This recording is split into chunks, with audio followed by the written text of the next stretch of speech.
2005 সাল ডেনমার্কের একটি পত্রিকা প্রিয় নবীজি সাল্লাল্লাহু আলাইহি ওয়াসাল্লামের ব্যঙ্গচিত্র প্রকাশ করে। সৌদি থেকে শাইখ খালিদ আর রাশিদ গর্জে ওঠেন। নবীপ্রেমী উদ্বেলিত শাইখের কণ্ঠে ধ্বনিত হয় কালজয়ী এক ভাষণ, ইয়া উম্মাতা মুহাম্মদ, يا أمة محمد يا أمة محمد يا أمة سيد ولد آدم نبيكم يوحى।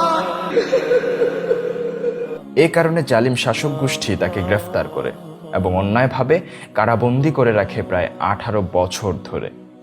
এখনও তিনি জেলের অন্ধকার কুঠুরিতে জীবন কাটাচ্ছেন। শেখ খালিদ আর রাশিদ একজন প্রাজ্ঞ আলেম উদাই।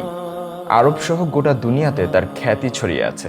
তার দরদ ভরা ওয়াজ, আবেগাপ্লুত ভাষণ আর ইমানিদীপ্ত আহ্বান কত হতাশাগ্রস্ত তরুণ তরুণী এবং পথহারা মানুষকে যে আলোকিত জীবনের সন্ধান দিয়েছে তার কোনো ইয়ত্তা নেই।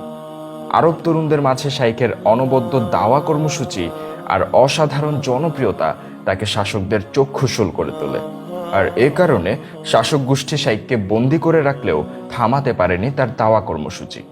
তার ঈমানদীপ্ত ভাষণ, আবেগাপ্লুত ওয়াজ আর দরদ ভরা লেখাগুলো আজও পথ দেখাচ্ছে লাখো পথ ভোলা মানুষকে।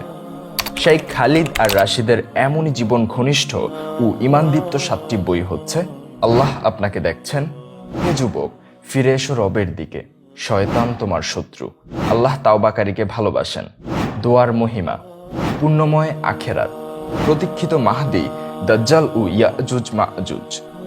ঈমানদীপ্ত এই 7টি বই সংগ্রহ করতে মেসেজ করুন এখনই